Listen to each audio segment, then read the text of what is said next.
दोस्तों नमस्कार। मैं आज आपके बीच में पुनः आपके YouTube channel GS point by Rakesh पे उपस्थित हूं और मैं आज उपस्थित हूं दोस्तों एक करंट अफेयर्स के मुद्दे को लेकर। वो मुद्दा पिछले वर्षों से हर किसी की नजर होती है, इस बार भी सबकी नजर है। वह मुद्दा है एचडीआई का नया सूचकांक। दोस्तों मैं बता दूं कि 8 सितंबर 2022 को यूएनडीपी ने जो रिपोर्ट जारी की है वह 191 देशों का ऐसा रिपोर्ट है जिसमें कई देशों को उच्च स्थान प्राप्त हुए हैं, कई देशों को सबसे खराब स्थान प्राप्त हुए हैं। उसमें भारत की क्या पोजीशन है, इन्हीं बातों को लेकर मैं आपके बीच में चर्चा करूंगा दोस्तों। लेकिन मैं आपको बता दूं कि इसके थोड़े से ऐतिहासिक पृष्ठभूमि को भी मैं छूंगा और मैं बताने का आपको प्रयास करूंगा कि स्टार्ट कब से हुआ था, इसको स्टार्ट किसने किया था। दोस्तों ये चार्ट आप देख पा रहे होंगे, ऊपर लिखा हुआ है मानव विकास सूचकांक एचडीआई। दोस्तों एचडीआई वह सूचकांक है जिसमें किसी देश की सामूहिक उन्नति का एक संकेत प्राप्त होता है। सूचकांक के माध्यम से एक इंडिकेशन प्राप्त होता है कि वह देश कैसा कर पा रहा है दुनिया में, उसकी स्थिति कैसी है दुनिया में। तो दोस्तों मैं बता दूं पहले कि इसकी शुरुआत, अब यहां मैं जो चार्ट बनाया हूं दोस्तों, इसी के आधार पर मैं पूरे वीडियो को समाप्त करने का प्रयास करूंगा। तो पहले लिखा है इसमें प्रारंभ। तो दोस्तों मैं बता दूं कि प्रारंभ व्यक्ति के आधार पर किसने किया, तो एक जो है कि पाकिस्तानी मूल के व्यक्ति हैं जिनका नाम है महबूबुल उल हक। दोस्तों यह व्यक्ति पाकिस्तानी मूल के हैं, इन्होंने इस सूचकांक को स्टार्ट कराया था, इन्होंने इस सूचकांक को सबसे पहले व्याख्यान्वित करने का प्रयास किया था। दोस्तों दूसरा इसमें हमने इंपॉर्टेंट रखा है वर्ष। दोस्तों मैं बता दूं कि 1990 से प्रत्येक वर्ष यह सूचकांक जारी हो रहा है यूएनडीपी के माध्यम से। ये हर एक वर्ष जारी होता है, सिर्फ एक वर्ष को छोड़ दिया जाए, वह वर्ष है 2012 में सूचकांक जारी नहीं हुआ था। बाकी यह सूचकांक हर एक वर्ष जारी होता हुआ चला आ रहा है। दोस्तों मैं बता दूं आपको कि यह संस्था, वह संस्था कौन सी है जो इसको गवर्न करती है या जारी करती है, वह संस्था है संयुक्त राष्ट्र विकास कार्यक्रम की संस्था, जिसको कहते हैं यूएनडीपी। दोस्तों यूएनडीपी की स्थापना जो हुई थी 1965 में हुई थी और इसका मुख्यालय आपके अमेरिका का न्यूयॉर्क शहर में स्थित है। दोस्तों यही संस्था प्रत्येक वर्ष यूएनडीपी नामक संस्था प्रत्येक वर्ष एचडीआई का मूल्य तय करती है। और मैं बता दूं कि एचडीआई का मूल्य तय करते समय इसके सूचकांक के आधार पर जो अंक दिए जाते हैं वो हमेशा 0 से अधिक होते हैं और 1 से कम होते हैं। दोस्तों मैं बता दूं कि हमेशा 0 से अधिक 0.923, 0.623, 0.523, मतलब हमेशा इसकी अंक जो है 0 से ऊपर होंगे और हमेशा 1 से कम ही अंक दिए जाते हैं। दोस्तों इसके आधार पर ये जो सबसे अच्छे रैंकिंग होते हैं वो सबसे टॉप पोजीशन पे आते हैं, जिनका अंक सबसे खराब होता है वो सबसे निचले पायदान पर रहते हैं। दोस्तों अगर मैं दूसरी कॉलम अपनी बताऊं तो इसमें दूसरी कॉलम है आधार नाम से। दोस्तों आधार का नाम का मीन्स ये हुआ कि यह एचडीआई का सूचकांक किस आधार पर जारी किए जाते हैं। तो दोस्तों मैं बता दूं कि इसके 3 आधार हैं। पहला आधार मैंने लिखा है स्वास्थ्य का, दूसरा मैंने शिक्षा का और तीसरा मैंने जीवन प्रत्याशा का, जीवन स्तर का। तो दोस्तों इस तरह से स्वास्थ्य पे आधारित जो लोगों की जीवन प्रत्याशा होती है उसकी डिटेलिंग ली जाती है और उसके आधार पर किसी देश को अंक दिए जाते हैं। दूसरा दोस्तों शिक्षा का आधार बनाया जाता है कि अगर 25 वर्ष से कम उम्र का व्यक्ति कितने लंबे समय तक स्कूल और कॉलेज में अपने शिक्षा शैक्षणिक समय को व्यतीत किया हुआ है, तो इसके आधार पर शिक्षा की रैंकिंग जारी होती है। फिर जीवन स्तर में हम बता दूं दोस्तों, जीवन स्तर में दो चीजों का आधार बनाया जाता है। पहले तो प्रति व्यक्ति आय अर्थात पर कैपिटा इनकम किस देश की कितनी है, दूसरी वह व्यक्ति कितना खर्च और इनकम कर पा रहा है, इसको कॉम्पैक्ट करके दोस्तों जीवन स्तर को रखा जाता है। अर्थात एचडीआई का मूल्य हमेशा 3 आधार पर होता है, स्वास्थ्य पे, शिक्षा पे और जीवन स्तर पे। अगर हम अपने क्रम को देखें दोस्तों तो अगला जो हमारा हेडिंग है, मेजर हेडिंग, वह है सूचकांक 2022।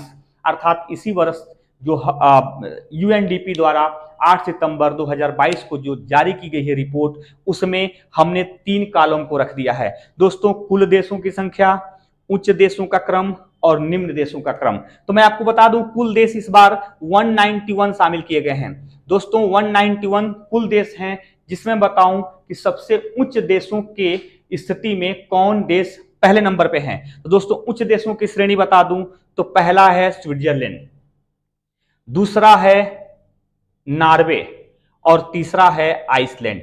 दोस्तों ये तीनों देश यूरोपियन देश हैं और तीनों इस बार 2022 की रैंकिंग में सबसे टॉप पोजीशन को प्राप्त किए हुए हैं। दोस्तों अगर निम्न देशों की श्रेणी बता दूं तो निम्न देशों में सबसे खराब 191वां रैंक जो प्राप्त हुआ है दोस्तों वह दक्षिणी सूडान को प्राप्त हुआ है।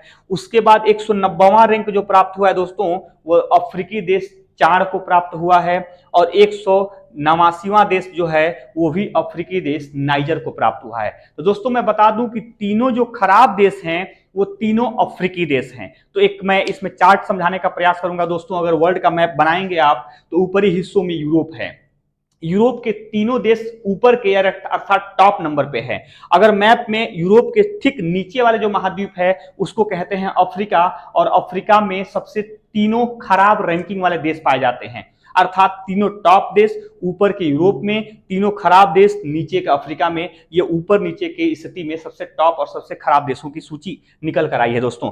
अगर मैं अगला हम देखें तो ये कह रहा है कि भारत के पड़ोसी देश। दोस्तों भारत के पड़ोसी देशों के क्रम को देखा जाए तो पहले मैं भारत के क्रम को देखने का प्रयास करूंगा तो भारत का इस क्रम में 132वां स्थान है। दोस्तों अगर पिछले साल से तुलना करूं जहां 130वें स्थान पर थे वहां 2 अंक और खराब हमारी आई है और इस बार 132वां स्थान आई है। दोस्तों यह 132वां 0.633 अर्थात हमारा जो अंक प्राप्त हुआ है वो 0.633 प्राप्त हुआ है। अगर मैं बात करूं कि वर्ल्ड वाइड क्या यह अंक रहा है तो विश्व में सभी देशों की जो औसत निकाली गई है वो 0.73 और 2 हुआ है। दोस्तों ये वर्ल्ड वाइड अंक है, ये भारत की अंक है। इसी के आधार पर भारत 132वां देश सामने हुआ आया है। अब दोस्तों में यहां देखेंगे आप कि हमने भारत के ऊपर कुछ देशों को लिखा है और भारत के नीचे कुछ देशों को लिखा है। इससे एक और मैं आपके सामने जो है कि नॉलेज देने का प्रयास कर रहा हूं जिसमें भारत के पड़ोसी देशों की रैंकिंग क्या है दोस्तों, क्योंकि हमेशा यूपीएससी या यूपीपीसीएस या किसी भी एग्जाम में भारत था उसके पड़ोसी देशों का क्रम पूछा जाता है। तो दोस्तों जो भारत के ऊपर लिखे हुए देश हैं वो भारत से अच्छे अंक प्राप्त करता है, जिसमें श्रीलंका 73 है, चीन 79 है, भूटान 127 है, मालदीव 90 है और बांग्लादेश 129वें नंबर पे है। अगर जो भारत से नीचे हैं दोस्तों वो भारत से खराब रैंकिंग में है, जिसमें अफगानिस्तान है 170, पाकिस्तान है 160, 161, म्यांमार है 147 और नेपाल है 143। दोस्तों अगर मैं इस इंडियन मैप पे थोड़ा सा समझाने का आपको प्रयास करूं तो मैं बता रहा हूं कि यहाँ जो 2 देश हैं वो सबसे अच्छे रैंकिंग में है दोस्तों। तो ये आप देख लेंगे, यहाँ एक देश है मालदीव, और यहाँ एक देश है श्रीलंका। दोस्तों मैं बता दूं ये दोनों देश बहुत अच्छे देश हैं, जिसमें मालदीव की रैंकिंग 190 है, सॉरी केवल 90 है और श्रीलंका की 73 है। दोस्तों ये श्रीलंका की 73 जो है वो भारत के सभी पड़ोसी देशों में सबसे अच्छा है। यह आश्चर्यचकित है क्योंकि आप पिछले विगत दिनों में जिस तरह से राजनीति में जो है कि महंगाई के कारण श्रीलंका में उथल पुथल देखा गया था, राजनीतिक उथल पुथल, जिसकी वजह से श्रीलंका की ब्रांडिंग खराब हुई थी, काफी ज्यादा उसकी लीपापोती वाली आर्थिक स्थितियां सामने आ रही थी। लेकिन श्रीलंका आज बहुत महसूस कर रहा होगा, गर्व महसूस कर रहा होगा, संतोष महसूस कर रहा होगा कि दुनिया के सामने जो हमारी रैंकिंग जा रही है वो निश्चित तौर पर एक बेहतर रैंकिंग साबित कर रहा है। वर्तमान श्रीलंका की सरकार काफी संतुष्ट होते होंगे कि कम से कम श्रीलंका को भारत के पड़ोसी देशों में सबसे अच्छे नंबर पे रखे गए हैं। तो दोस्तों इस तरह से, और उसके बाद सबसे अच्छे रैंक देखें तो हम देख पा रहे हैं आपके चाइना के। दोस्तों चाइना का भी रैंक हमसे अच्छा है और चाइना का रैंक है 79। उसके बाद हम अच्छे रैंकों को देखेंगे दोस्तों तो फिर हम देख पा रहे हैं मालदीव को। मालदीव की रैंकिंग है 127। और फिर एक और अच्छा देश है जिसके सॉरी दोस्तों ये जो है आपके मालदीव नहीं बल्कि भूटान है। भूटान 127 पे है। दोस्तों अगर हम बांग्लादेश की बात करें तो बांग्लादेश है 129वें स्थान पर। दोस्तों ये सभी ऐसे देश हैं जो कहीं ना कहीं भारत से अच्छे हैं। मैं इसके ट्रिक को बताऊंगा अभी, फिलहाल इस वीडियो को आगे देखेंगे कि जो भारत से खराब स्थिति में है उसकी क्या पोजीशन है। तो दोस्तों सबसे खराब है अफगानिस्तान की जो 170 नंबर पे है। दोस्तों उसके बाद सबसे खराब पोजीशन है पाकिस्तान की जो 161वें नंबर पे है। दोस्तों उसके बाद मैं बात करूं कि सिर्फ उसके बाद किसकी खराब है, तो उसके बाद खराब है म्यांमार की। म्यांमार की दोस्तों 137वां रैंकिंग है और 47वां रैंकिंग है। उसके बाद मैं बात करूं नेपाल की, तो दोस्तों नेपाल की है 143वां अर्थात 143 रैंकिंग।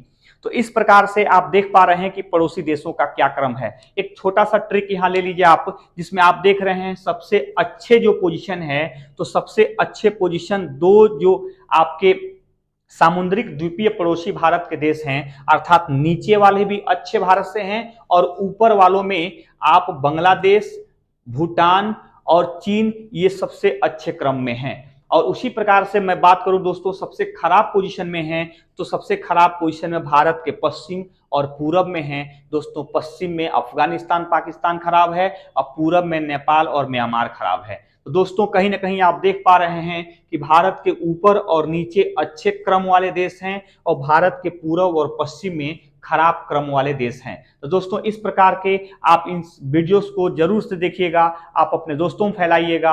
ये काफी इंपॉर्टेंट रोल अदा करता है। हर परीक्षाओं में लगभग एक विषय पर प्रश्न पूछे जाते हैं। तो दोस्तों वीडियो कैसा लगा हमें कमेंट करके बताइएगा और शेयर करिएगा जरूर वीडियो दोस्तों आप अपने दोस्तों के बीच में। और इस वीडियो को देखने के लिए आप सबको बहुत बहुत बधाई। Thank you.